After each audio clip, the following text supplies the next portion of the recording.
Hello everyone, welcome to drama preview. Drama की शुरुआत होती है शू होंगडू से, जो एक बहुत बड़े होटल की मैनेजर है। इस पोजीशन की वजह से उस पर काम का प्रेशर इतना ज्यादा है कि सांस लेने तक का भी वक्त नहीं मिलता उसे। होटल में काम के बीच ही उसके फोन पर उसकी माँ का कॉल आता है। उसकी माँ उसे याद दिलाती है कि आज तुम्हारे पापा का बर्थडे है, लेकिन शू होंगडू इतना बिजी होती है कि उसे याद ही नहीं रहता। काम और बस काम, जिंदगी जैसे सिर्फ डेडलाइंस और मीटिंग तक सीमित रह गई हो। लंच के टाइम होटल का एक कलीग जो उसे पसंद करता था उसे डिनर के लिए इनवाइट करता है, लेकिन शू होंगडू एक बहाना बनाकर पोलाइटली मना कर देती है। उसके लिए इमोशंस, रिलेशनशिप्स ये सब कुछ सेकेंडरी चीजें थी। तभी उसकी बेस्ट फ्रेंड उसे मिलने आती है। दोनों एक दूसरे को देखकर बहुत ज्यादा खुश होती है। शहर एक ही था, लेकिन काम इतना ज्यादा कि साल में सिर्फ 2-3 बार ही मिलना हो पाता था। उसकी फ्रेंड शू होंगडू के घर डिनर करने के लिए जाती है और जैसे ही वो फ्रिज देखती है तो वो कहती है, तुम्हारे फ्रिज में रखा आधा से ज्यादा खाना तो एक्सपायर हो चुका है। ये सुन शू होंगडू हैरान रह जाती है। वो इतनी बिजी थी कि ये तक नहीं पता चला कि वो जो खा रही है वो खाना एक्सपायर हो चुका है। अब डिनर के बाद दोनों बैठकर बातें करती हैं। फ्रेंड अपने सपने बताती है, बहुत पैसे कमाना, अपना घर खरीदना, एक अच्छी कार लेना और एक अच्छा सा बॉयफ्रेंड बनाना। लेकिन शू होंगडू को ये सब कुछ पसंद नहीं था। उसके लिए सबसे इम्पोर्टेंट सिर्फ और सिर्फ उसका काम था। कभी उसका भी बॉयफ्रेंड हुआ करता था, लेकिन वो इतनी बिजी थी कि उसने उससे भी रिश्ता तोड़ दिया। रात को सोने से पहले उसकी फ्रेंड उसे बैक मसाज के लिए कहती है। शू होंगडू पूरी रात उसकी पीठ दबाती रहती है जब तक कि उसकी फ्रेंड को नींद न आ गई हो। अब नेक्स्ट मॉर्निंग हम देखते हैं कि उसकी फ्रेंड हॉस्पिटल चेकअप के लिए जाती है। उसे लगता है थोड़ी नॉर्मल इलनेस होगी, लेकिन डॉक्टर्स कहते हैं प्रॉब्लम बहुत ज्यादा सीरियस है और तुम्हें सिटी स्कैन कराना पड़ेगा। अगला सीन और ज्यादा हैवी हो जाता है। फ्रेंड के माँ बाप अपनी बेटी को गले लगा कर रो रहे होते हैं। सच ये था कि उसकी कंडीशन बहुत ही ज्यादा सीरियस थी, सर्जरी करनी पड़ती और सर्जरी के बाद भी ठीक होने की कोई भी गारंटी नहीं थी। ये सुनकर शू होंगडू का दिल टूट जाता है। वो खुद को बिल्कुल हेल्पलेस महसूस कर रही थी। जब उसकी माँ को ये बात पता चलती है तो वो शू होंगडू से कहती है, अपनी जिंदगी ढंग से जियो और अपना ख्याल रखा करो। इसी वक्त शू होंगडू अंदर से बिल्कुल बिखर चुकी थी। डिनर टेबल के सामने बैठी थी, लेकिन एक भी निवाला उसके गले से नहीं उतर रहा था। अब अगले दिन वो फिर से होटल आती है, चेहरे पर मुस्कान लेकर, लेकिन दिल के अंदर उसके सिर्फ दर्द भरा हुआ था। जैसे ही थोड़ा टाइम मिलता है उसे तो वो हॉस्पिटल जाकर अपनी फ्रेंड से मिलती है। दोनों बाहर डिनर के लिए जाते हैं और कॉलेज के दिन याद करते हैं, पुरानी दोस्ती, पुरानी बातें। और अचानक तभी शू होंगडू अपना सर अपनी फ्रेंड के कंधे पर रख कर रोने लगती है। वो हमेशा स्ट्रॉन्ग रही थी, अपने इमोशंस को दबाती रही थी, लेकिन आज वो बहुत ज्यादा टूट गई थी। उसकी फ्रेंड उसे समझाती है, अगर वो भी रो पड़ी तो शू होंगडू को संभालना मुश्किल हो जाएगा, इसीलिए वो खुद नहीं रोती और शू होंगडू को तसल्ली देती है। अब नेक्स्ट डे होटल में काम करते वक्त शू होंगडू को एक कॉल आता है। कॉल उठाते ही उसके चेहरे से मुस्कान गायब हो जाती है और नेक्स्ट सीन में हमें पता चलता है कि उसके बेस्ट फ्रेंड अब दुनिया छोड़कर जा चुकी है। उसके जाने का दुख शू होंगडू बिल्कुल भी नहीं झेल पाती और वो बहुत ज्यादा रोती है। फ्रेंड की मौत का प्रेशर इतना ज्यादा होता है कि शू होंगडू खुद भी ज्यादा बीमार पड़ जाती है और हॉस्पिटल में एडमिट होती है। उसे लगता है कि कहीं उसकी कंडीशन भी उसके फ्रेंड जैसी सीरियस ना हो। वो बार बार डॉक्टर से पूछती रहती है, जिस पर डॉक्टर से कहते हैं, तुम बिल्कुल ठीक हो, बस ज्यादा स्ट्रेस लेने की वजह से थोड़ा सिक हो गई हो। अब हॉस्पिटल से घर आकर वो अपनी फ्रेंड का वॉइस मैसेज सुनती है, जिसमें उसकी फ्रेंड ने उसे बहुत हिम्मत से कहा था, जब मैं चली जाऊंगी मेरे पेरेंट्स सबसे ज्यादा टूट जाएंगे। फेस्टिवल पर उन्हें कॉल कर लेना, उन्हें थोड़ा अच्छा लगेगा और मेरे लिए ज्यादा दिन मत रोना। जो चीजें मैं नहीं कर पाई वो सब कुछ तुम मेरी तरफ से करना। मैं दुनिया घूमना चाहती थी, खाना पीना चाहती थी, लोगों से मिलना चाहती थी, लेकिन कभी नहीं कर पाई। तुम जिंदगी को सिर्फ काम में मत बर्बाद करना, रिलेशनशिप में पहला स्टेप लेना। तुम मेरी तरफ से तुम हमेशा खुश रहना, यही दुआ है मेरी। ये सुनकर शू होंगडू पहले से और ज्यादा रोने लगती है। फिर मजबूरी में एक प्रॉपर मील किसी तरीके से वो खाती है, फ्रिज का सारा एक्सपायर खाना निकाल कर फेंक देती है और सुबह होटल से 3 महीने की छुट्टी ले लेती है। वो एक गाँव घूमने जाने का फैसला करती है। अब हम शू होंगडू को देखते हैं जो कि गाँव घूमने के लिए निकल पड़ती है। रास्ते में वो गूगल मैप्स पर अपने कॉटेज का रूट देख रही थी। तभी एक लड़का अपने घोड़े के पीछे भागता हुआ आता है और सीधा शू होंगडू से टकरा जाता है। टकराते ही उसका फोन हाथ से गिरता है और टूट जाता है। वो कुछ समझ पाती उससे पहले ही वो लड़का घोड़े के साथ आगे निकल जाता है। शू होंगडू थोड़ी परेशान, थोड़ी कंफ्यूज थी, लेकिन फिर वो अपने कॉटेज किसी तरीके से पहुंच जाती है। वहाँ वो एक आदमी से पूछती है कि क्या आप शाओचुन को जानते हो, लेकिन वो आदमी इतना ज्यादा मेडिटेशन कंडीशन में होता है कि वो जवाब ही नहीं देता। तभी शाओचुन खुद आ जाती है। शो होंगडू का लगेज उठाकर उसे ऊपर उसके रूम तक ले जाती है। वो उसे पूरा कॉटेज दिखाती है, कौन सा रूम कहाँ है, क्या चीज किस जगह पर रखी है। तब शो होंगडू पूछती है, यहाँ कोई लड़का है क्या जो घोड़ा चलाता हो या जिसके पास घोड़ा हो। शू होंगडू के शब्दों से शाओचुन तुरंत समझ जाती है कि वो किसकी बात कर रही है। शू होंगडू कहती है कि उसे उस लड़के से मिलना है, इसीलिए शाओचुन उसे उस लड़के के घर ले जाने का फैसला करती है। रास्ते में वो पूछती है कि तुम उससे क्यों मिलना चाहती हो, जिस पर शू होंगडू थोड़ा इरिटेट टोन में कहती है, मेरा फोन उसकी वजह से टूट गया है, इसीलिए मुझे उससे बात करनी है।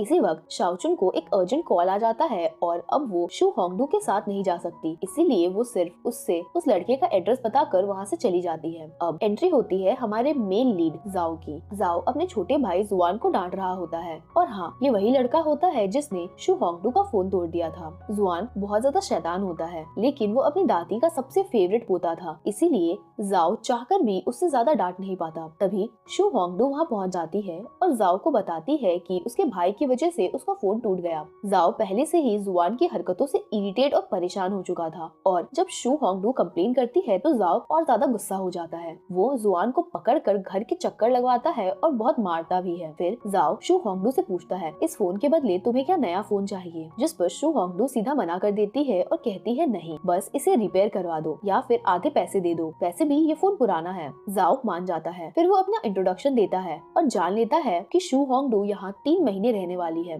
जब शू होंगडू जाने लगती है तो जाओ अपने भाई को बुलाता है और कहता है, चलो अब इनसे सॉरी बोलो। शू होंगडू जाते जाते कहती है, अब इसे और मत मारना, जिस पर जाओ कैजुअली कहता है, मैंने कब मारा इसे, जबकि सच ये होता है कि वो पिछले 10 मिनट तक उसे बस दौड़ा दौड़ा कर पीट चुका था। इसके बाद एक और लड़की की एंट्री होती है, लीना। वो इसी कॉटेज में रहती थी और एक छोटे से कैफे में काम करती थी। इसी कॉटेज में एक वुड वर्कशॉप भी होता है जहाँ जाओ जाओ काम करता था, जो शाओचुन का भाई भी होता है। उसका मास्टर बहुत ट्रेडिशनल तरीके से लकड़ी का काम करता था, लेकिन जाओ जाओ को सिर्फ पुराने तरीके पसंद नहीं होते, वो कुछ नया करना चाहता था। मास्टर जो काम देता है जाओ जाओ उसे छोड़कर अपनी नई नई चीजों में लग जाता है। इस बात पर मास्टर उसे बहुत ज्यादा डांटते रहते हैं। रोज की डांट से जाओ जाओ भी थक चुका था। वो कहता है, लोग सिर्फ देखते हैं इन ट्रेडिशनल काम को, मास्टर पुरानी सोच का था, इसीलिए उसे ये बातें बिल्कुल पसंद नहीं आती। यहाँ शू होंगडू अपना रूम सजाती है। काम खत्म करके वो घूमने निकल जाती है। एक रेस्टोरेंट में जाकर खाना ऑर्डर करती है। रेस्टोरेंट ओनर रेस्टोरेंट बंद करने वाली होती है, लेकिन शू होंगडू को देखकर उसके लिए खाना बना देती है। शू होंगडू खाने से पहले फोटो लेना चाहती थी, इसीलिए ओनर से फोटो खींचने को भी कहती है। ओनर को शू होंगडू बहुत ज्यादा पसंद आती है। वो उसके साथ बैठकर बातें करती रहती है जब तक शू होंगडू खाना खत्म करके ना चली जाए। बिल देते वक्त शू होंगडू को याद आता है कि वो पर्स तो लाना ही भूल गई। वो अपना एड्रेस देती है और कहती है कि मैं कल आकर आपको पैसे दे दूंगी। चूँकि वो पैसे नहीं लाई थी, इसीलिए वो अपना वहाँ कैमरा छोड़ देना चाहती थी ताकि ओनर को भरोसा हो, लेकिन ओनर मना कर देती है। वो पैसे नहीं लेना चाहती थी, वो सिर्फ प्यार से उसे खाना खिलाना चाहती थी। ये देखकर शू होंगडू प्रॉमिस करती है कि वो कल जरूर पैसे दे देगी। इतना बोलकर वो वहाँ से चली जाती है। वहीं गांव बहुत ज्यादा खूबसूरत होता है। शू होंगडू हर जगह फोटोज खींचती रहती है। घूमते घूमते वो अपना रास्ता भटक जाती है। तब उसे एक घर दिखता है जहाँ जाओ काम करता था। वो रास्ता पूछती है और जाओ रास्ता बता देता है, लेकिन लौटते वक्त शू होंगडू का पैर घोड़े की पॉटी पर पड़ जाता है और उसका जूता उसमें फंस गया था। जाओ तुरंत मदद करता है और उसे घोड़े पर बैठा लेता है। उसके जूते को वो एक स्टिक में बांधकर अपने कंधे पर लटका लेता है। बातें करते करते दोनों वापस गाँव आ जाते हैं। जाओ पहले उसे चिन की शॉप पर ले जाता है जहाँ वो नए जूते खरीदता है अपने पैसों से। चिन हैरान रह जाती है क्योंकि जाओ ने आज तक किसी को भी अपने घोड़े पर नहीं बैठाया था। वो पूछती है, क्या ये तुम्हारी गर्लफ्रेंड है? जिस पर जाओ सीधा जवाब देता है, नहीं, ये बस एक टूरिस्ट है। नए जूते दिलवाने के बाद जाओ वापस जाते हुए अपनी दादी को भी पिक कर लेता है, जिनकी वही पास में एक कॉस्मेटिक शॉप होती है। फिर जाओ शू होंगडू को अपने घर डिनर के लिए इनवाइट करता है। डिनर के बाद शू होंगडू वापस कॉटेज आ जाती है। सुबह उठते ही उसे महसूस होता है कि रात भर मच्छरों ने उसके हाथ पैर का बुरा हाल कर दिया है। पूरा जिस्म उसका बस खुजला रहा होता है। वो बाहर आती है जहाँ उसकी मुलाकात होती है डामी से। डामी प्यार से कहती है, ब्रेकफास्ट थोड़ा ज्यादा बन गया है, इसलिए तुम भी साथ में हमारे खाना खा लो। शू होंगडू पहले मना करती है, लेकिन डामी के बार बार कहने पर वो उसके साथ बैठ जाती है। खाने के बाद डामी कैजुअली कहती है, मैंने खाना बनाया तो तुम बर्तन धो दो, और ये कहकर वो खुद वहाँ से चली जाती है। बर्तन धोने के बाद शू होंगडू अपने रूम में जाती है और देखती है कि डामी ने मच्छर भगाने का स्प्रे उसके रूम में रख दिया है। वो स्प्रे करती है और शांति से बैठकर किताब पढ़ने लगती है। यहाँ उसकी मुलाकात होती है लैंडलेडी से। वो बहुत ज्यादा स्वीट थी, बहुत बातें करने वाली। बस एक ही आदमी होता है जो हमेशा चुप रहता है, मिस्टर मा, जो हमेशा मेडिटेशन में रहते हैं। इसी बीच मिस्टर मा के फोन पर कॉल आती है, लेकिन वो कॉल भी रिसीव नहीं करते। उधर जाओ अपनी दादी की शॉप पर होता है और उनका सामान सेट करने में मदद कर रहा था। तभी शू होंगडू वहाँ से गुजरती है। जाओ उसे आवाज देता है। शू होंगडू को दादी के हाथ से बनी चीजें बहुत ज्यादा पसंद आती है। वो जाओ से पूछती है कि उस रेस्टोरेंट का एड्रेस बता दो जहाँ उसे बिल देना है। जाओ कहता है कि मुझे भी उधर ही काम है, तुम मेरे साथ चलो। जाओ कहता है शॉर्टकट लेंगे, लेकिन असल में वो जानबूझकर लंबा रास्ता लेता है ताकि वो साथ ज्यादा वक्त बिता सके। शू होंगडू थोड़ा परेशान होकर कहती है, ये रास्ता काफी लंबा लग रहा है, हम कब पहुँचेंगे? जिस पर जाओ मुस्कुराते हुए कहता है, तुम घूमने आई हो ना, इतनी जल्दी किस बात की है तुम्हें? इसके बाद दोनों रुक रुक कर थोड़ी देर बातें करते हैं। फिर रेस्टोरेंट पहुँचते हैं। शू होंगडू बिल पे करती है और अपने लिए पैनकेक्स ऑर्डर करती है। वहीं जाओ बच्चों के साथ खेलने लगता है। तभी शाओचुन आती है एक लड़की के साथ। वो लड़की जाओ के लिए पोटेंशियल गर्लफ्रेंड होती है, लेकिन जाओ उस लड़की से बात तक नहीं करता। उसका पूरा ध्यान बस शू होंगडू पर होता है। शू होंगडू वुड शॉप जाती है जहाँ जाओ काम कर रहा था। उसका काम देखकर वो इम्प्रेस हो जाती है। जाओ बताता है कि जिस मैनेजर के पास तुम रह रही हो शाओचुन, वो मेरी बहन है। जाओ को भी शू होंगडू का बिहेवियर बहुत पसंद आता है। वो अपने हाथों से बनाया एक छोटा सा गिफ्ट शू होंगडू को देता है, जो वो अपने रूम में सजाती है। उधर शाओचुन जाओ को बताती है कि जाओ शंघाई जाना चाहता है। उसे वहाँ एक नया दोस्त बना लिया है। घर जाकर जाओ फिर से अपने भाई जुआन को डांटता है क्योंकि वो स्कूल नहीं जाना चाहता था। तभी जाओ आकर पूछता है कि क्या हुआ, क्यों लड़ रहे हो? जिस पर जुआन कहता है, भाई मुझे पढ़ने के लिए मार रहे हैं। जाओ कहता है, अगर उसे पढ़ना पसंद नहीं तो फोर्स मत करो। जिस पर जाओ टॉपिक बदलकर पूछता है, शंघाई जाकर तुम क्या करना चाहते हो? जाओ पहले कहता है बस घूमना है, लेकिन जब जाओ सीरियस होता है तो वो सच बता देता है, मैं जॉब ढूंढना चाहता हूँ। जाओ थोड़ा डर जाता है और कहता है जाओ गलत रास्ते पर ना चला जाए, लेकिन उसका एक्साइटमेंट देखकर वो मना भी नहीं कर पाता। वो माँ से बात करता है और शंघाई जाने की परमिशन दिलवाता है। माँ जाओ की बात मानती है क्योंकि पूरा परिवार जाओ को बहुत ज्यादा रेस्पेक्ट करता था। वहीं जाओ थोड़ा उदास हो जाता है क्योंकि उसे लगता है कि कोई उसे समझ नहीं रहा। उसकी माँ भी सिर्फ जाओ की बात पर परमिशन दे रही होती है। बाद में बात करते हुए जाओ समझ जाता है कि माँ सिर्फ उसकी चिंता कर रही है। जाओ कहता है, एक दिन मैं बहुत बड़ा आदमी बनूंगा, आपके लिए अच्छा फ्लैट खरीदूंगा। माँ फिर प्यार से कहती है, मेरे लिए नहीं अपनी वाइफ के लिए लेना, बस अपना ख्याल रखना। अब रात हो चुकी होती है। शू होंगडू सोने की कोशिश करती है लेकिन नींद आती ही नहीं। दिल भरा भरा सा लग रहा होता है। रूम से बाहर निकल आती है जहाँ लीना और डामी बैठे होते हैं। तीनों साथ बैठकर खाते हैं, पीते हैं और बहुत सारी बातें करने लगते हैं। डामी बताती है कि वो एक राइटर है, लेकिन उसे अपना काम बिल्कुल पसंद नहीं। उसे लगता है कि उसका काम बेकार है।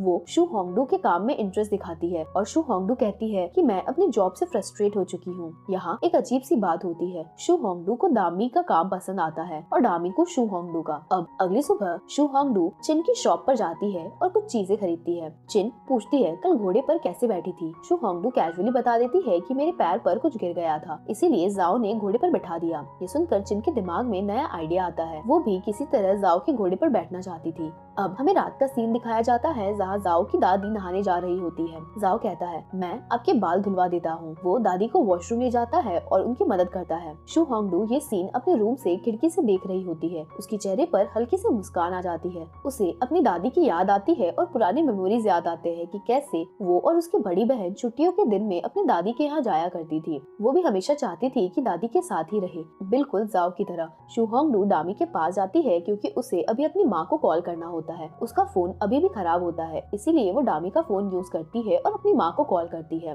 वो अपनी माँ से रिक्वेस्ट करती है कि दादी की कब्र पर जाकर फूल चढ़ा दे। माँ और मौसी उसकी बात मान लेती है और दादी की कब्र पर जाती है। अब नेक्स्ट मॉर्निंग शू होंगडू और डामी बैठकर बातें कर रहे होते हैं। तभी लैंडलेडी आती है और कहती है, चलो मेरे साथ। शू होंगडू तुरंत मान जाती है, लेकिन डामी मना करती है। फिर भी लैंडलेडी उसे भी साथ ले जाती है। वो दोनों को ले जाती है जाओ की माँ के घर। जाओ कुछ दिनों में शंघाई जाने वाला होता है। उसकी माँ उसके लिए अपने हाथों से बहुत सारे केक्स बना रही होती है। अकेली होने की वजह से काम बहुत ज्यादा स्लो चल रहा था, इसीलिए लैंडलेडी शू होंगडू और डामी को मदद के लिए ले आई थी। शू होंगडू खुशी खुशी मदद करती है, पर डामी थोड़ा मजबूरी में कर रही थी। चारों मिलकर केक्स बनाते हैं, टेस्ट करते हैं, हंसी मजाक भी होता है और फिर जाते वक्त जाओ जाओ की माँ दोनों को केक्स देती है उनके घर वालों के लिए। इतना काम करके डामी बिल्कुल थक जाती है। घर आते ही ब्लैंकेट ओढ़कर वो सो जाती है। उधर जाओ जुआन को समझा रहा होता है कि कम से कम हाई स्कूल तो कंप्लीट कर लो, उसके बाद अगर पढ़ना नहीं चाहते हो तो छोड़ देना। जिस पर जुआन कहता है स्कूल जाऊं तो सब हंसेंगे। जाओ पूछता है क्यों हंसेंगे। जुआन रो रो कर बताता है कि एक बार गलती से स्कूल में मेरी पैंट में पॉटी हो गई थी,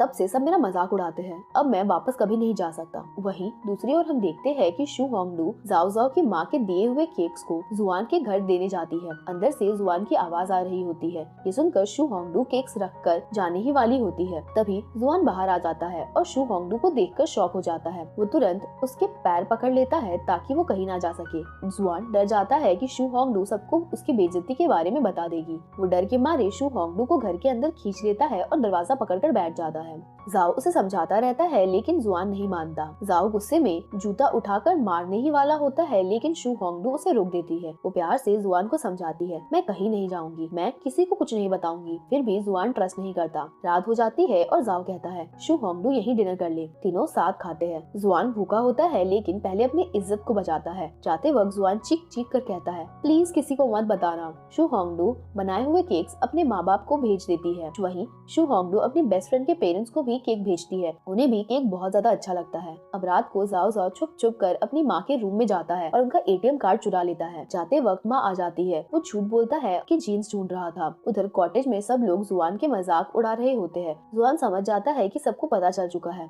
वो गुस्से में शू होंगडू से लड़ने जाता है। उसे लगता है कि उसने ही सबको बताया होगा, लेकिन शू होंगडू वहाँ होती ही नहीं। वो फोन रिपेयर करवा रही होती है। फोन ऑन होते ही मैसेज की बारिश हो जाती है। जुआन का भी कॉल आया होता है। वो चीखने लगता है। शू होंगडू तुरंत जाओ को कॉल करके कहती है मैंने किसी को कुछ नहीं बताया। जाओ घर पहुँचता है और देखता है कि जुआन कपड़े और पैसे लेकर घर से भाग चुका होता है। पर यहाँ हमें पता चलता है कि जुआन असल में घर से भागा नहीं होता। वो अपने कुछ दोस्तों के साथ होता है। उसका सिर्फ एक ही मकसद होता है, अपने भाई जाओ को परेशान करना। वो देखना चाहता था कि अगर वो घर छोड़ दे तो क्या जाओ उसके लिए परेशान होगा या नहीं। पूरा दिन जुआन को ढूंढने के बाद जब जाओ थक हार कर घर लौटता है तो शू होंगडू बहुत ज्यादा घबरा जाती है। वो जाओ से कहती है मैंने किसी को भी जुआन के बारे में कुछ भी नहीं बताया। फिर भी उसे लगता है कि मैंने ही सबको बताया। शू होंगडू डर रही होती है कि कहीं जाओ उसे गलत ना समझ ले। और सच में जाओ भी यही सोच रहा होता है। उसे भी लगता है कि जुआन के बारे में सिर्फ 3 ही लोग जानते थे, जुआन, वो खुद और शू होंगडू। तो शायद शू होंगडू ने ही बाकी लोगों को बोला होगा। पर शू होंगडू कहती है मैंने नहीं बताया, हो सकता है कि तुमने बताया हो। जिस पर जाओ शॉक होकर कहता है मैं अपने ही भाई के बारे में लोगों को क्यों बताऊंगा। इसके बाद वो हंसने लगता है क्योंकि उसे लग रहा था कि शू होंगडू अभी अभी गाँव आई है और फिर भी वो जुआन के लिए ज्यादा चिंता कर रही है। लेकिन यहाँ सच ये होता है कि जाओ जुआन के लिए बिल्कुल भी परेशान नहीं होता। उसकी नजर सिर्फ और सिर्फ जाओ जाओ पर होती है क्योंकि वो जुआन का सबसे अच्छा दोस्त है। यहाँ जाओ पूछता है क्या तुम्हें पता है कि जुआन कहाँ है। जिस पर जाओ जाओ झूठ बोल देता है कि मुझे नहीं पता उसके बारे में। अब अगले दिन लीना कैफे में थी। बहुत सारे कस्टमर्स आ जाते हैं। लीना अकेले सब कुछ संभाल नहीं पाती। तभी शू होंगडू वहाँ पर पहुँच जाती है और बिना कुछ बोले कस्टमर्स हैंडल करना शुरू कर देती है। सर्विस, स्माइलिंग फेस, सब कुछ बहुत ज्यादा परफेक्टली वो हैंडल कर रही थी।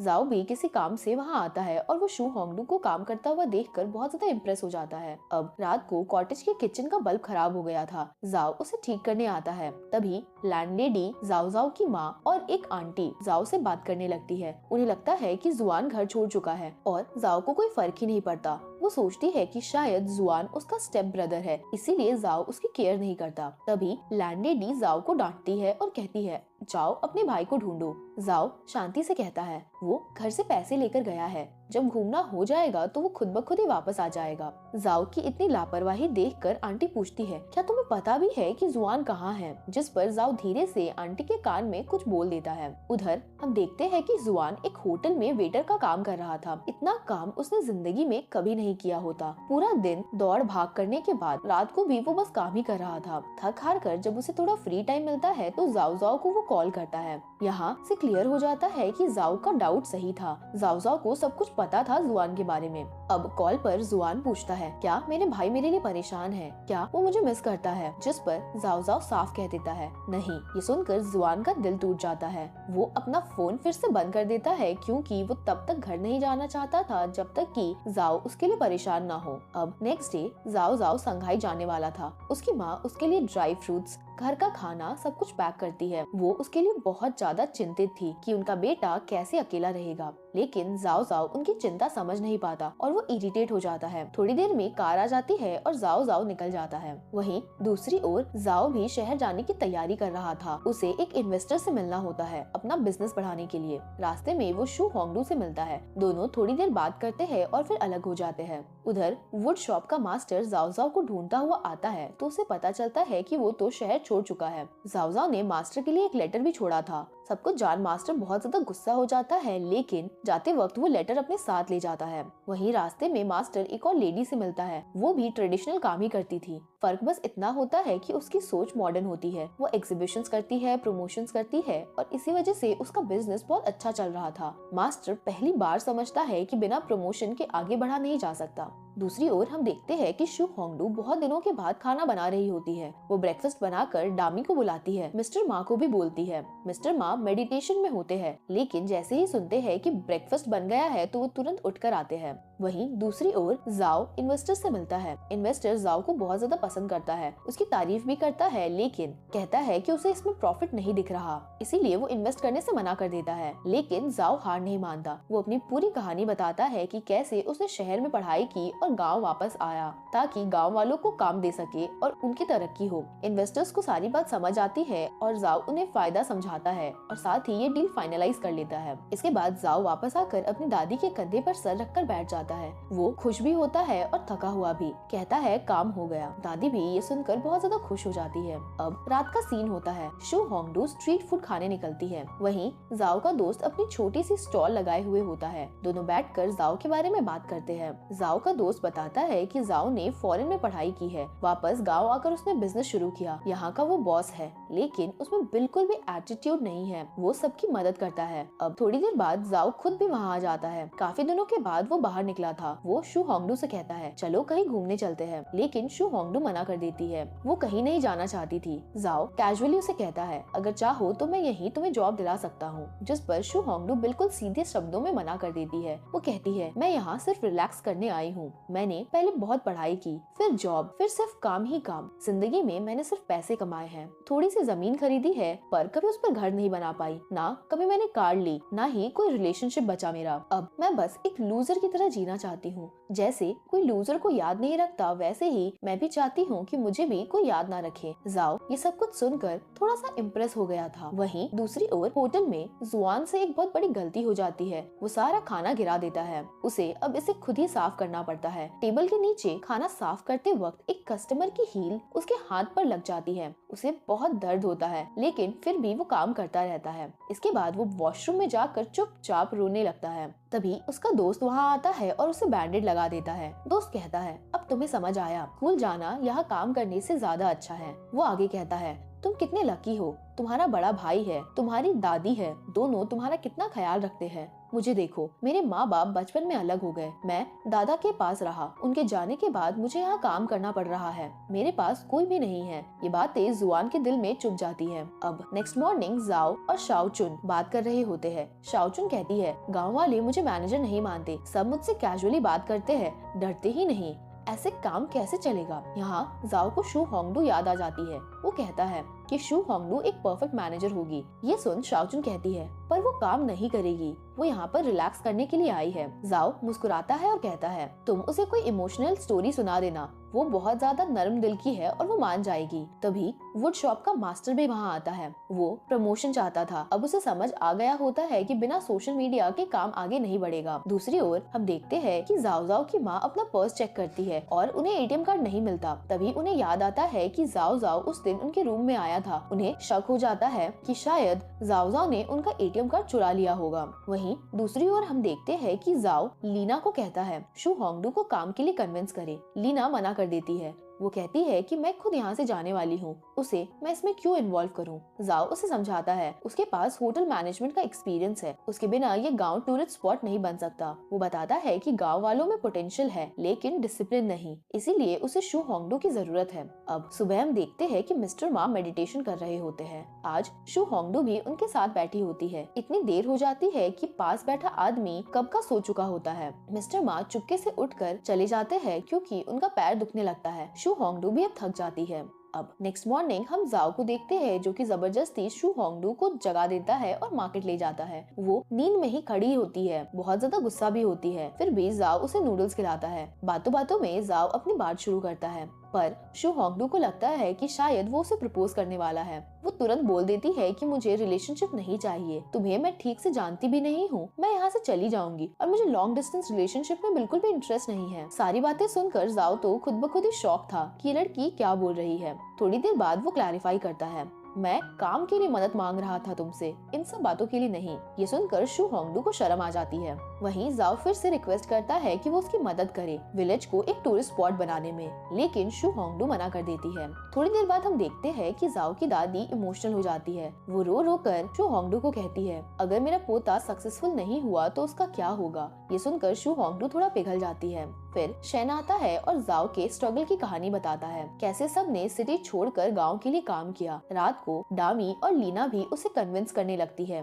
आखिरकार शू होंगडू मैसेज करती है, मैं बस थोड़ी सी मदद करूंगी, ज्यादा की उम्मीद मत रखना मुझसे। जाओ के लिए ये काफी था। वो ये पढ़कर बहुत ज्यादा खुश हो जाता है। अब नेक्स्ट मॉर्निंग जाओ उसे लेने आता है। मिस्टर मा को डिस्ट्रैक्ट करने के लिए वो थोड़ा डांस भी करने लगता है। इसके बाद वो दोनों कैफे पहुँचते हैं जहाँ जाओ अनाउंस करता है कि आज से शू होंगडू मैनेजर है, पर शू होंगडू क्लियर करती है कि ये जॉब बस टेम्पररी है। इसके बाद वो सबसे इंडिविजुअली बात करती है। उसे समझ आता है कि सब लोग काम को सीरियसली लेते ही नहीं है यहाँ पर। इसके बाद जाओ कहता है, यहाँ सिटी जैसे स्ट्रिक्ट रूल्स नहीं चलेंगे, यहाँ के लोग अलग है। शू होंगडू भी समझ जाती है और फिर वो कैफे में स्टिकर्स लगाने लगती है कि किसका काम क्या है। अब अगले दिन एक आंटी कस्टमर पर जूस गिरा देती है। शू होंगडू सिचुएशन को संभालती है और फ्री स्नैक्स देती है, साथ में उस कस्टमर की फोटो भी लेती है। आंटी ये सब कुछ देखकर बहुत ज्यादा गुस्सा करती है। इसके बाद शू होंगडू ने समझाती है। यहाँ पर कुछ आंटी आधा काम छोड़कर घर जाने भी लगती हैं। शू होंगडू ने मना करती है पर वो सुनती ही नहीं, इसीलिए शू होंगडू डिसाइड करती है कि अब वो कुछ नया आइडिया लगाएगी।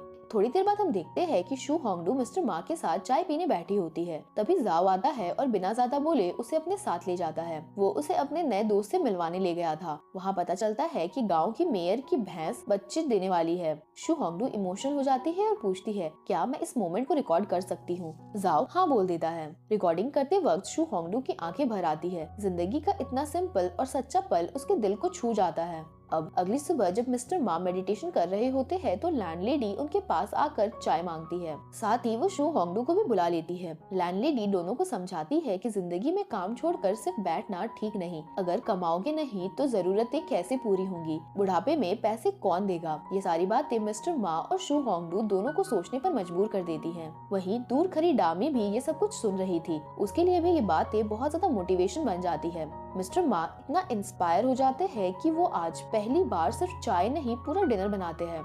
डामी किचन में आती है तो मिस्टर मा उसके लिए भी खाना बनाते हैं।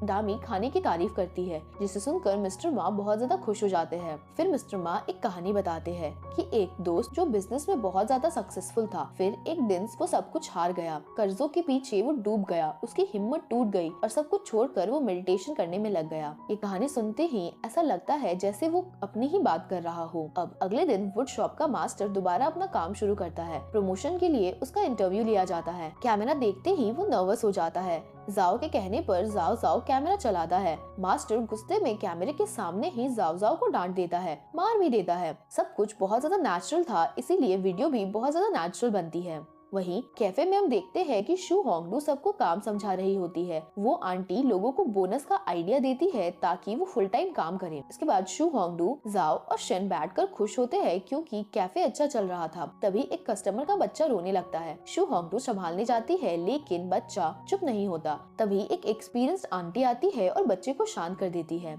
जाओ दूर से शू होंगडू को देखकर मुस्कुरा रहा था।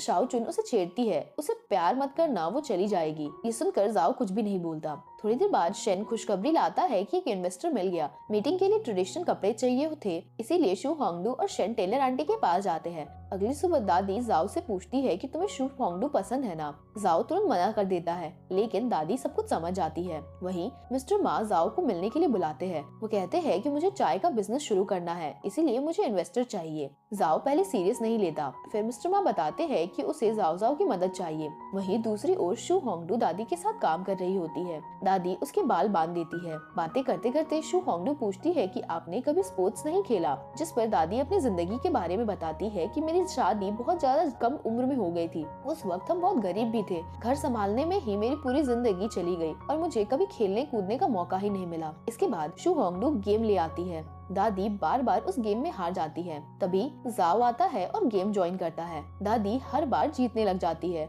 इससे उनके चेहरे पर एक बहुत प्यारी सी खुशी आती है। जाओ बार बार हार कर कहता है, दादी आप चीटिंग कर रही हो। ये सुनकर दादी हंसने लगती है और उसे प्यार से मारती है। इसके बाद शू होंगडू अपनी माँ और बहन से वीडियो कॉल पर बात करती है। बाद में जब डामी को डिनर के लिए बुलाया जाता है तो उसके रोने की आवाज आती है। यहाँ डामी बताती है कि वो लिखती तो है, लेकिन लोग पढ़ना बंद कर चुके हैं, व्यूज कम हो गए हैं। उसका सपना था कि वो एक फेमस राइटर बने। शू होंगडू और लीना उसे चीयर अप करती हैं। थोड़ी देर बाद लीना भी रो रही होती है। वो बताती है कि उसने गलती से सबको बता दिया कि डामी एक राइटर है। यहाँ शू होंगडू उसे समझाती है कि तुम्हारी कोई भी गलती नहीं है। अब नेक्स्ट डे जाओ शू होंगडू से कहता है, मैं तुम्हें हॉर्स राइडिंग सिखाऊंगा, जिस पर शू होंगडू से याद दिलाती है कि मैं कुछ दिनों में ही चली जाऊंगी। यहाँ जाओ मान ही नहीं पा रहा था कि वो सच में चली जाएगी। अब रात को जाओ और शू होंगडू डिनर बना रहे होते हैं जब मिस्टर मा आते हैं। वो कहते हैं, इन्वेस्टर मिल गया क्या? जाओ कहता है हाँ। ये सुनकर मिस्टर मा खुशी से पागल हो जाते हैं और वो जाओ को हग करते हैं, फोरहेड पर किस भी कर देते हैं।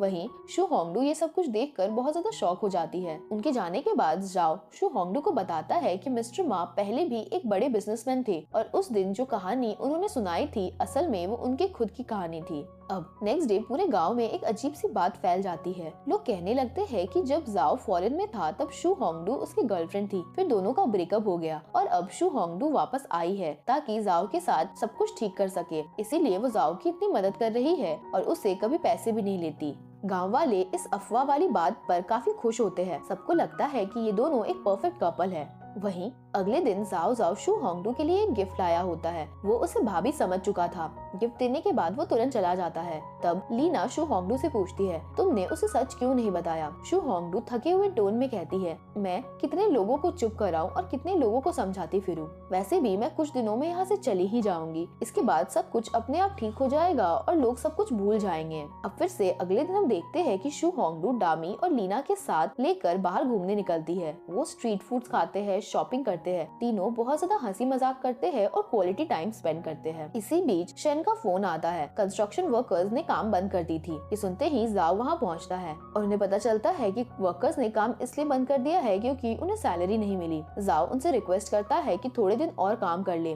काफी समझाने के बाद लीडर मान जाता है। बाद में शेन और जाओ कोल्ड ड्रिंक पीते हुए बात कर रहे होते हैं। तभी चिन वहाँ आ जाती है। वो जाओ से ओपनली फ्लर्ट करती है। साथ ही हम देखते हैं कि वो बहुत ज्यादा अपसेट थी क्योंकि गांव में जाओ और शू होंगडू के रूमर्स फैले हुए थे कि उनका अफेयर चल रहा है। जिन यहाँ पर जाओ को डायरेक्टली मैरिज के लिए प्रपोज कर देती है, पर जाओ उसे सीधा मना कर देता है और कहता है, तुम मुझसे काफी ज्यादा छोटी हो। पर चिन कहती है, मुझे इससे कोई दिक्कत नहीं है। लेकिन जब जाओ फिर भी मना करता है तो वो गुस्से में वहाँ से चली जाती है। वहीं दूसरी ओर हम देखते हैं कि तीनों लड़कियाँ घूम रही होती है और एक बार पहुँचती है जहाँ हुयू गाता है। डामी बहुत ज्यादा खुश हो जाती है क्योंकि आज उसका बर्थडे था। लीना ने उसका बर्थडे आई कार्ड से पता कर लिया था, इसीलिए ये सरप्राइज होता है लीना के लिए। लीना भी एक सॉन्ग गाती है। उस गाने से शू होंगडू को अपने बेस्ट फ्रेंड की याद आ जाती है, इसीलिए वो थोड़ा ज्यादा पी लेती है। इस वजह से वो और रोने लगती है। जाओ तीनों को पिक करने आता है। वो शू होंगडू को कार में बैठाता है, लेकिन वो अभी भी रो रही थी।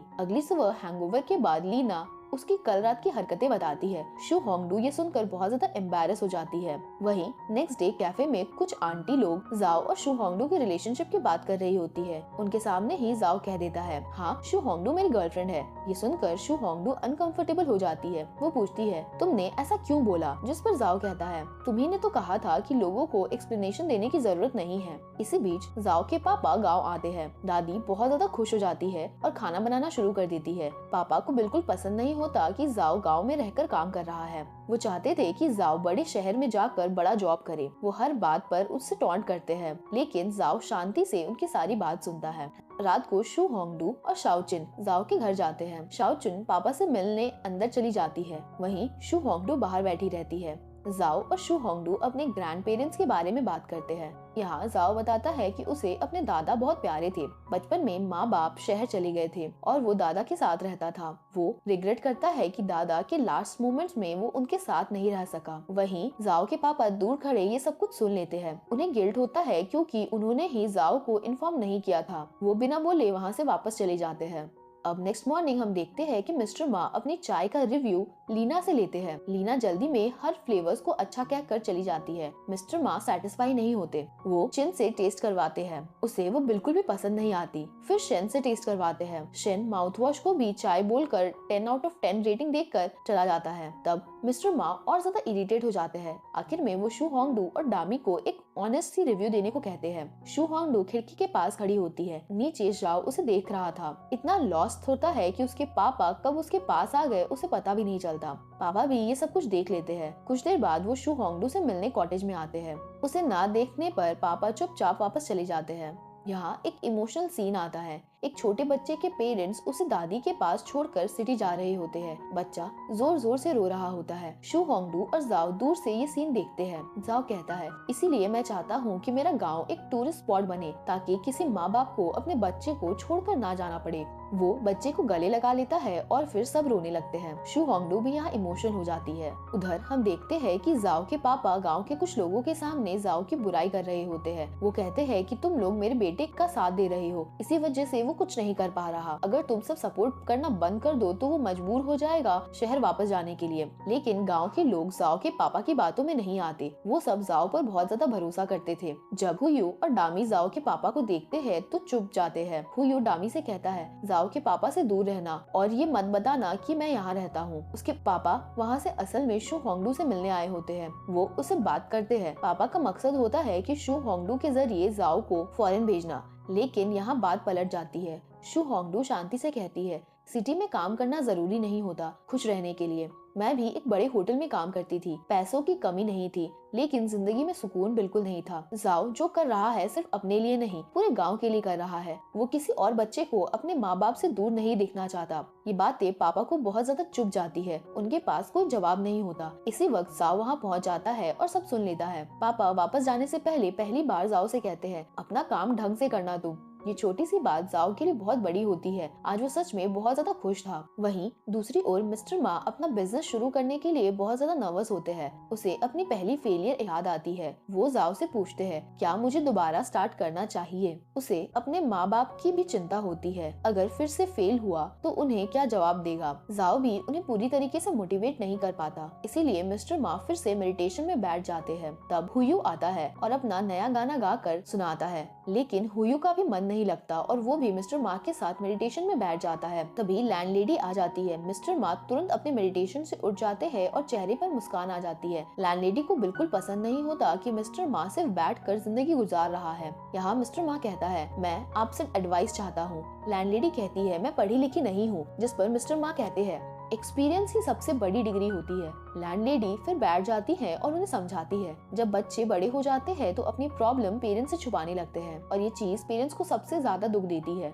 ये बात मिस्टर मा के दिल को लगती है और वो समझ जाते हैं। अब अगली सुबह से गांव का प्रमोशन प्रोजेक्ट शुरू हो जाता है। प्लान होता है कि गांव वालों के काम, कल्चर, जिंदगी को वीडियोस में दिखाना और सोशल मीडिया पर डालना। स्क्रिप्ट की जरूरत नहीं थी। तब डामी आती है। जाओ उसे स्क्रिप्ट दिखाता है। डामी न सिर्फ गलतियां बताती है बल्कि एक नई कहानी भी सजेस्ट करती है। उसे स्क्रिप्ट राइटर बना दिया जाता है। फिर एक एक्सपीरियंस्ड राइटर डामी को समझाता है कि इंस्पिरेशन कैसे वापस आती है। वो अपनी कहानी शेयर करता है, जिससे डामी को भी थोड़ा होप मिलता है। वीडियोस के लिए डांसर्स भी चाहिए थे तो अनाउंसमेंट होता है। ऑडिशंस रखा जाता है, लेकिन काफी देर तक कोई भी नहीं आता। जब सब जाने ही वाले होते हैं तब चिन अपने दोस्तों के साथ आ जाती है। तभी जोर की बारिश होने लगती है। सब कैफे में बैठकर बातें करने लगते हैं। तब अचानक कॉल आता है, गांव की भैंस कहीं खो गई है। जाओ और शू होंगडू उसे ढूंढने निकल जाते हैं। भैंस मिल जाती है, लेकिन बारिश की वजह से दोनों वापस नहीं जा पाते। वो आग जलाकर वहीं बैठ जाते हैं। उनके बीच बातें होती है। थोड़ी देर बाद थक कर शू होंगडू वहीं सो जाती है। वहीं दूसरी ओर मिस्टर मा घर जाने वाले होते हैं। हुयू उसका सामान उठाकर उन्हें छोड़ने जाता है। अगला दिन था शूटिंग का डे।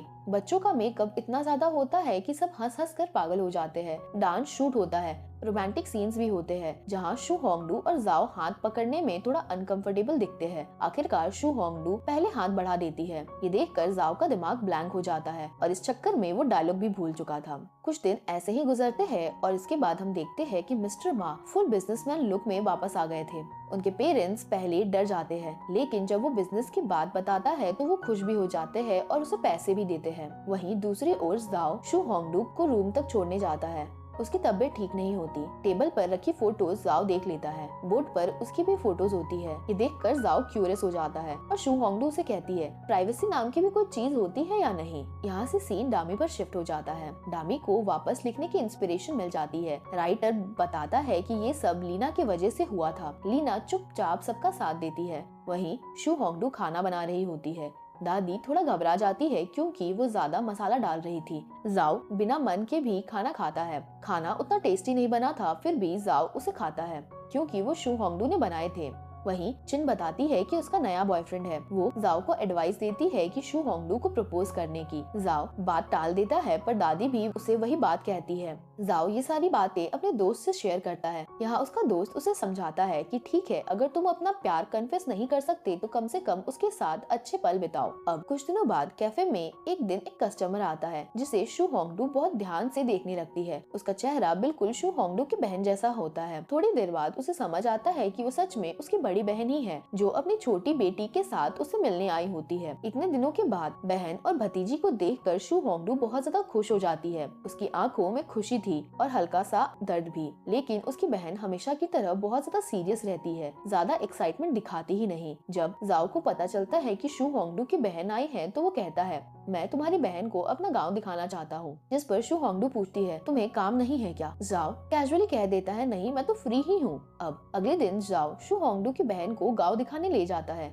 वो चारों लोग शू होंगडू, उसकी बहन, भतीजी और जाओ साथ घूमते हैं। शू होंगडू ऑब्जर्व करती है कि जब वो खुद जॉब करती थी तो बिजी थी, लेकिन उसकी बहन उससे भी ज्यादा बिजी है। वेकेशन पर होते हुए भी वो कॉल्स अटेंड करती रहती है। ये बात शू होंगडू को बिल्कुल भी पसंद नहीं आती। अब कैफे में एक दिन एक वीआईपी गेस्ट भी आता है। शू होंगडू आगे बढ़कर उसका वेलकम करती है क्योंकि उसे ऐसे गेस्ट को हैंडल करने का एक्सपीरियंस था। वो गेस्ट को पूरा गांव दिखाती है। बाद में पता चलता है कि वो एक बहुत ज्यादा बड़ा बिजनेसमैन है। शू होंगडू की बहन उसे सजेस्ट करती है कि तुम मेरी कंपनी ज्वाइन कर लो, मेरे साथ ही रहना। लेकिन शू होंगडू को अपनी फ्रीडम सबसे ज्यादा प्यारी थी, इसीलिए वो मना कर देती है। वहीं कुछ देर बाद शू होंगडू जब जाओ से मिलती है तो अपने दिल की सारी बात उसे बता देती है। वो कहती है, मेरी बहन मुझे बिल्कुल पसंद नहीं करती। जाओ उसे समझाता है, अगर ऐसा होता तो वो इतनी दूर से तुमसे मिलने कभी नहीं आती। थोड़ी देर बाद जाओ नोटिस करता है कि उसकी बहन की तबीयत ठीक नहीं है। उसकी नाक से खून आ रहा है। तब शू होंगडू समझ आती है कि उसकी बहन सिर्फ लेक्चर देने नहीं, उसके लिए ही आई है।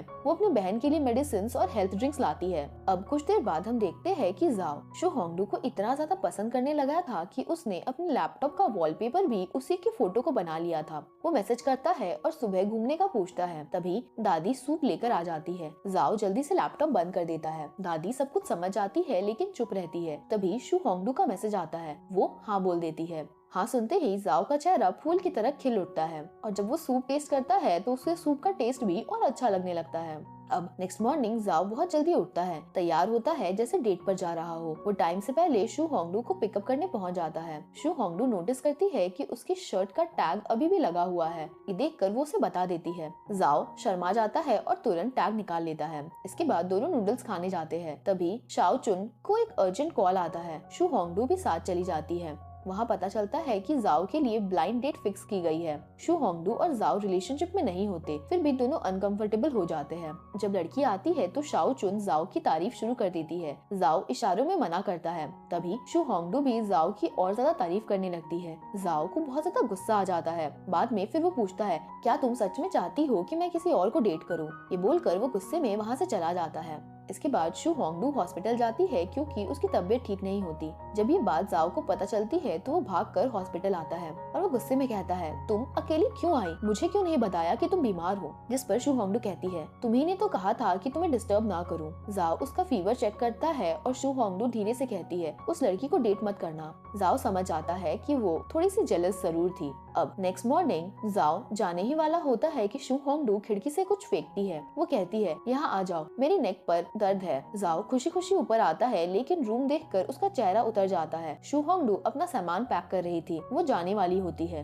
वो जाओ की चोट पर मेडिसिन लगाती है। तभी लैंडलेडी और एक आंटी शू होंगडू को ड्राई फ्रूट्स देने आती है। यहाँ शू होंगडू बहुत ज्यादा इमोशनल हो जाती है। उसे लगता है कि वो इनके लिए कुछ भी नहीं है, फिर भी ये लोग उससे इतना ज्यादा प्यार करते हैं। इसके बाद शू होंगडू बच्चों में गिफ्ट्स भी बांटती है। तभी जाओ भी आता है और एक छोटा सा गिफ्ट देता है। शू होंगडू उसे अपने गले में पहन लेती है। जाओ यहाँ सच्चाई कहता है, मुझे तुम बहुत पसंद हो, मैं तुम पर कोई प्रेशर नहीं डालना चाहता। इतना बोलते ही शू होंगडू उसे हग कर लेती है। अब वो दिन आ जाता है जब शू होंगडू को जाना था। 3 महीने का सफर अब यादों में बदलने वाला था। जाओ एयरपोर्ट तक उसे छोड़ने जाता है। रास्ते भर दोनों बिल्कुल चुप रहते हैं। एयरपोर्ट पहुंचकर दोनों एक आखिरी बार गले लगते हैं। इसके बाद शहर पहुंचकर एयरपोर्ट से निकलते ही शू होंगडू सीधा अपने फ्रेंड की माँ बाप के पास जाती है। उनके साथ रहकर वो उनकी थोड़ी सी जिंदगी अपनी प्रेजेंस से भरने की कोशिश करती है। उनके साथ बैठकर बातें करती है, खाना बनाती है, उन्हें हंसाने की पूरी कोशिश करती है ताकि उन्हें अपनी बेटी की कमी थोड़ी कम महसूस हो। वो दोनों भी शू होंगडू को देखकर बहुत ज्यादा खुश थे। इसके बाद शू होंगडू अपनी बेस्ट फ्रेंड की कब्र पर जाती है। वहाँ बैठकर वो बताती है कि उसकी वजह से उसने अपनी जिंदगी का एक नया चैप्टर शुरू किया है। वो अपनी बेस्ट मेमोरीज उसके साथ शेयर करती है, जैसे वो आज भी उसके साथ बैठी वही सब कुछ सुन रही हो। वहीं दूसरी ओर गांव में शू होंगडू के जाने के बाद जाओ बिल्कुल बदल जाता है। छोटी छोटी बातों पर इरिटेट हो जाता है, उसे गुस्सा आने लगता है। गांव के लोग समझ जाते हैं कि ये सब कुछ क्यों हो रहा है। दूसरी ओर शू होंगडू जब अपने माँ बाप के घर पहुँचती है तो उसे देखकर वो बहुत ज्यादा खुश हो जाते हैं। इसी बीच जाओ की दादी उसे एक एटीएम कार्ड देती है और कहती है, इसमें मैंने तुम्हारी शादी के लिए पैसे जमा किए थे, ये तब मिलेंगे जब तुम सिटी जाकर शू होंगडू से बात करोगे। अब रात को शू होंगडू और जाओ फोन पर बात करते हैं। दोनों का मन हल्का हो जाता है। बातें करते वक्त शू होंगडू नोटिस करती है कि दरवाजे के पास किसी की शैडो है। दरवाजा खोलते ही उसे पता चलता है कि उसके माँ बाप छुप छुप कर उसकी बातें सुन रहे थे। पकड़े जाते ही दोनों शर्म से वहाँ से भाग जाते हैं। अब अगली सुबह शेन जाओ को बहुत बड़ी खुशखबरी देता है। होमस्टे के लिए नया इन्वेस्टर मिल गया है। जाओ सबसे पहले ये खुशखबरी शू होंगडू को बताता है। शू होंगडू भी दिल से बहुत ज्यादा खुश हो जाती है। जाओ पूछता है कि तुम होटल में काम करना चाहती थी ना, अगर यहाँ का होमस्टे स्टेबल हो गया तो क्या तुम यही काम करोगी? शू होंगडू थोड़ी देर चुप रहती है। उसकी चुप्पी देखकर जाओ तुरंत कहता है, कोई प्रेशर नहीं है, मैंने तो बस यूं ही पूछ लिया था। लेकिन शू होंगडू कहती है, मैं इस बारे में सोचूंगी। बस इतना ही सुनना जाओ के लिए काफी था। अब थोड़ी देर बाद हम देखते हैं कि शू होंगडू अपने माँ बाप से कहती है, मुझे अब किसी और सिटी में जॉब नहीं करनी, मैं अपनी सेविंग से गांव का वो होम स्टे खरीदना चाहती हूँ। माँ बाप कोई रिएक्शन नहीं देते यहाँ पर, वो चुपचाप उठकर बस चले जाते हैं। शू होंगडू उनका ये बिहेवियर देखकर शॉक हो जाती है कि ये हाँ है या फिर ना। अब रात को उसकी बहन उसे समझाती है कि माँ बाप जाओ को पसंद करते हैं, वो चाहते हैं कि तुम उसके साथ आगे बढ़ो। बहन का ये सपोर्ट शू होंगडू को रुला देता है। अब अगली ही सुबह शू होंगडू वापस गाँव के लिए निकल पड़ती है। एयरपोर्ट पर लीना उसे लेने आती है। दोनों एक दूसरे को देखकर बहुत ज्यादा खुश हो जाती है। गांव पहुंचकर शू होंगडू सबसे पहले दादी से मिलती है। जब जाओ उसे देखता है तो वो बिल्कुल स्टैचू बन जाता है। शू होंगडू उसका रिएक्शन वीडियो में रिकॉर्ड कर लेती है। जाओ का चेहरा खुशी से चमक रहा होता है। वो उसे गले लगाकर फिर काम पर चला जाता है। कॉटेज में आकर शू होंगडू अपने रूम को दोबारा देखती है। उसे वहाँ अजीब सी शांति महसूस होती है। लीना तभी चाय ले आती है और रात को अब कॉटेज में गेट टुगेदर होता है। जाओ अपने हाथों से खाना बनाकर लाता है। सब लोग साथ बैठकर खाना खाते हैं, हंसते हैं और एंजॉय करते हैं। सभी लोग शू होंगडू को बताते हैं कि जब वो गई थी तो जाओ कितना ज्यादा परेशान रहने लगा था। गाँव के लोग अब इन दोनों की शादी तक पहुँच जाते हैं और इन्हें मनाने लगते हैं। अब जाते वक्त जाओ थोड़ा नर्वस होकर पूछता है, तुम्हारे दिल में मेरे लिए क्या है, प्लीज मुझे सच सच बताना। यहाँ शू होंगडू जानबूझकर डायरेक्टली जवाब नहीं देती और उसे वेट करवाती है। साथ ही वो कहती है, मैं तुम्हें कल बताऊंगी। लेकिन जाओ इंतजार नहीं कर पाता। रात को वो कॉटेज आ जाता है और दोबारा कन्फेस करता है, मुझे तुम बहुत ज्यादा पसंद हो। शू होंगडू भी कह देती है, कल कल आना। जाओ जिद कर देता है, अगर पसंद करती हो तो अभी किस करो। आखिरकार शू होंगडू मान जाती है और वो उसे किस कर देती है। यहाँ दोनों का रोमांस शुरू हो जाता है। अब नेक्स्ट डे दोनों डेट पर जाते हैं, नूडल्स खाते हैं, बातें करते हैं। जाओ कहता है वो शू होंगडू की जिम्मेदारी लेना चाहता है। तभी चिन आ जाती है जो सब सुन रही होती है। जाओ उसे समझाता है कि रिस्पॉन्सिबिलिटी सिखाई नहीं जाती, वो टाइम के साथ खुद ब खुद आ जाती है। यहाँ दोनों ऑफिशियली अनाउंस कर देते हैं कि वो रिलेशनशिप में हैं। आखिरकार अब वो दिन आ जाता है जिसका सबको इंतजार था। टूरिस्ट गाँव में आने लगे थे, हर जगह भीड़ होती है। लीना के बारे में पता चलता है कि वो पहले इन्फ्लुएंसर थी। फॉल्स रूमर्स की वजह से उसने सब कुछ छोड़ दिया था। वहीं गाँव का वीडियो अब वायरल होने के बाद हेट कमेंट्स भी वापस आ जाते हैं। लीना सच बताती है कि वो पैसे डोनेशन के लिए जमा कर रही थी, लोग फिर भी उसे गलत समझ लेते हैं। वहीं शू होंगडू डामी को लीना का ख्याल रखने को कहती है। वहीं जाओ रात को शू होंगडू का काम खुद कर देता है और उसे रेस्ट करने को बोलता है। जाओ लीना को एडवाइस करती है कि वो दोबारा लाइव स्ट्रीमिंग शुरू करे। शू होंगडू पहले गुस्सा हो जाती है, लेकिन बाद में वो जाओ उसका मन शांत कर देता है ग्रास रिंग देकर। शू होंगडू यहाँ बताती है कि ये रिंग उसकी बेस्ट फ्रेंड ने उसे दी थी। थोड़ी देर बाद हम देखते हैं कि जाओ के माँ बाप गाँव आते हैं शू होंगडू से मिलने। वो नर्वस होती है लेकिन धीरे धीरे वो कंफर्टेबल हो जाती है। वहीं लीना भी अब लाइव स्ट्रीम शुरू कर चुकी होती है और सब उसका बहुत ज्यादा सपोर्ट करते हैं। दूसरी ओर गांव में अफवाह फैल जाती है कि जाओ और शू होंगडू सिर्फ पैसा कमाना चाहते हैं। कुछ लोग शू होंगडू को हरास भी करते हैं, पर दादी आकर सबको भगा देती है। कंफ्यूजन क्लियर होने के बाद में लोग आकर माफी भी मांगते हैं। तभी शू होंगडू सिटी जाने वाली होती है अपना सामान लेने, लेकिन एक आंटी हॉस्पिटल में एडमिट हो जाती है। शू होंगडू इसीलिए अपना ट्रिप कैंसिल कर देती है और नेक्स्ट डे दोनों सिटी जाकर उसका सामान ले आते हैं। इसी तरीके से एक साल गुजर जाता है। गांव अब एक बहुत ज्यादा फेमस टूरिस्ट स्पॉट बन चुका था। होम स्टे रेडी होता है। शू होंगडू बॉस होती है, उसके माँ बाप गाँव आते हैं। दोनों फैमिलीज मिलकर बहुत ज्यादा खुश थे। रात को सेलिब्रेशन भी होता है। अब आखिरी सीन में हम देखते हैं कि शू होंगडू और जाओ दोनों तारों की तरफ देख रहे होते हैं और जाओ कहता है, पता नहीं कौन सा तारा तुम्हारी दादी का है और कौन सा मेरी माँ का। शू होंगडू मुस्कुराकर कहती है, मुझे भी नहीं पता। यहाँ जाओ उसे देखते हुए कहता है, लगता है हम अपनी जिंदगी के सबसे खुशनुमा पलों को जी रहे हैं। इसके बाद शू होंगडू कहती है, तो चलो इस पल को रोक देते हैं। 3, 2, 1। इसके बाद जाओ पूछता है, क्या वक्त सच में रुक जाएगा? शू होंगडू कहती है, हाँ चलो फिर से ट्राई करते हैं। और वो फिर से बोलते हैं 1, 2, 3 और जाओ फिर उसे किस कर देता है। इसी के साथ ये खूबसूरत सा ड्रामा यहीं पर खत्म होता है। उम्मीद करती हूँ कि आपको ये ड्रामा पसंद आया होगा। मुझे कमेंट करके अपने व्यूज जरूर बताएं। साथ ही अगर वीडियो पसंद आई हो तो इसे लाइक करें और शेयर करना ना भूलें। Thanks for watching.